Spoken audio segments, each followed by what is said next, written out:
primeiro lugar, para dizer que esta semana de formação, do meu ponto de vista, foi muito boa e foi muito útil para todos nós, para os sacerdotes, diáconos, leigos, religiosos, para todos aqueles que participámos, porque nos abriu imensos horizontes e nos fez questionar muito daquilo que é a nossa prática, que é a nossa vida, que são as nossas convicções, que nos mobilizam e a partir das quais trabalhamos. Depois, eu, de facto, preparei algumas questões que gostaria de partilhar convosco.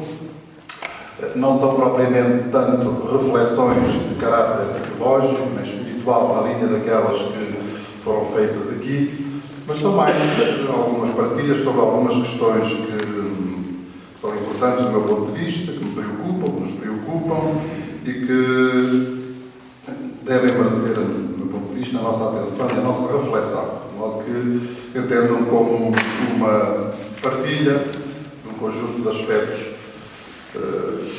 Eu vou ler o texto, penso que é mais simples, não atrapalha porventura tanto a comunicação e se tornará também mais claro. Esta semana de formação sobre a evangelização nas paróquias centrou-nos na missão da Igreja, que consiste em levar a boa nova a todos os povos da terra. Conhecemos o mandato de Jesus Cristo dirigido aos apóstolos e a toda a Igreja, mas estamos enredados pela teia da nossa forma de ser Igreja e tomados pelas solicitações que provêm das comunidades cristãs, cheias de tradições religiosas e culturais que, por vezes, nos absorvem excessivamente. Esta semana teve a ousadia de nos fazer passar das afirmações gerais acerca desse mandato de Jesus Cristo, que geralmente reproduzimos num plano mais ou menos abstrato e que, portanto, não atinge em profundidade nem compromete de forma concreta, fez-nos passar para a realidade que vivemos ao nível da comunidade cristã de base, que é a paróquia, devidamente enquadrada na Igreja particular ou diocese. O apelo à nova evangelização, apesar de ser uma realidade em construção nos seus detalhes, é fruto de uma ideia-força. A Igreja não pode ficar refém dos meios e métodos usados num tempo em que a quase totalidade dos cidadãos eram cristãos de formação e praticantes de tradição. Trata-se, como tem sido repetido, de um novo modo de agir pastoral e de um novo ardor pessoal e comunitário nascido do encontro renovador com a pessoa de Jesus Cristo. O grande apelo consiste, portanto, na mudança de atitude de toda a Igreja nas suas expressões diocesana e paroquial, na busca da fidelidade ao Concílio Vaticano II, o grande dom de Deus para o nosso tempo. De um modelo marcadamente passivo, havemos de passar a um modelo mais dinâmico. De uma Igreja que recebe e acolhe os que a procuram, ou que nela nascem quase naturalmente, havemos de passar a uma Igreja que interpela, que incomoda com a sua proposta de encontro com Cristo. Em vez de uma Igreja supostamente evangelizada, havemos de passar a uma Igreja inquieta e continuamente anunciadora do Evangelho aos de dentro e sempre missionária em relação aos de fora. Faz-te ao largo, no sentido da profundidade para os cristãos e no sentido da largueza de horizontes em relação aos que estão fora. Nós estamos num momento crucial da vida da Igreja, porque nele se joga a capacidade de acolhermos os sinais dos tempos como sinais do Espírito para a atualidade da nossa ação.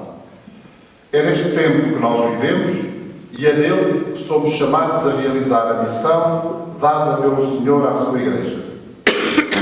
Como as circunstâncias culturais, sociais e religiosas de hoje têm peculiaridades muito próprias, precisamos de as conhecer, a fim de adequarmos a ação pastoral ao nosso mundo real, pois essa é a condição indispensável para que a mensagem seja acolhida.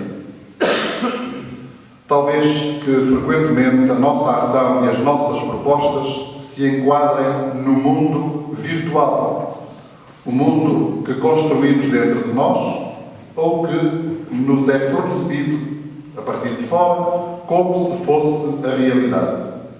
Supomos que a Igreja vive da fé, supomos que os cristãos estão evangelizados, supomos que as motivações dos que permanecem na Igreja são profundas e evangélicas e supomos que a nossa Igreja, que a nossa cultura, por ser de matriz cristã, está impregnada de Cristo ou aberta à sua novidade.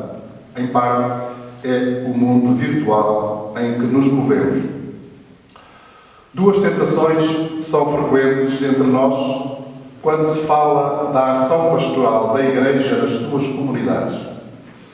Podemos refugiar-nos na ideia de que na Igreja tudo depende do Espírito Santo e, nesse caso, demitirmos-nos da ação pastoral refletida e planificada com base num pretenso ardor carismático, que frequentemente é de caráter individualista.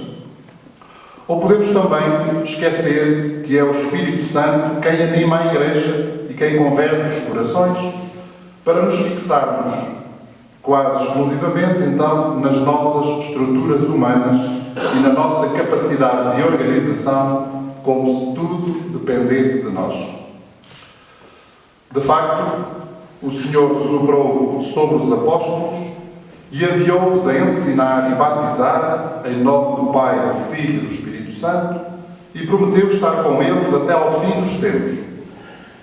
A ação pastoral é a ação da Igreja e, portanto, é também a ação humana, refletida, programada, planificada e plasmada nos projetos pastorais.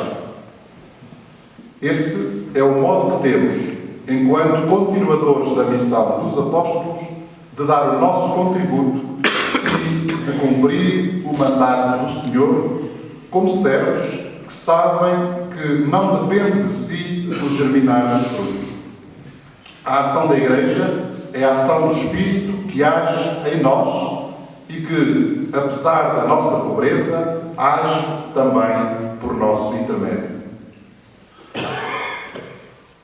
Um segundo ponto que intitulei, aliás, com uma expressão que ouvimos repetidamente nas conferências de Dom Dominique, a conversão pastoral.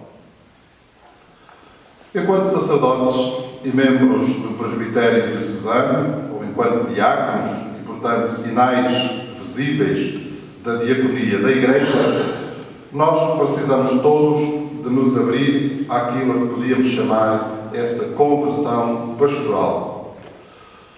A conversão a Cristo é um processo de toda a nossa vida de sacerdotes ou diáconos, como de todo o povo de Deus. Nós, porém, que assumimos na Igreja a missão de ser pastores e de partilhar esse modo de ser de Jesus Cristo, o bom pastor, temos uma obrigação maior de estar atentos às novas realidades que nos circundam e de corresponder de forma adequada ao anúncio da salvação aos homens e mulheres do nosso tempo. A nossa conversão a Cristo há de manifestar-se, por isso, na conversão aos apelos que a Igreja nos faz neste tempo que é o nosso.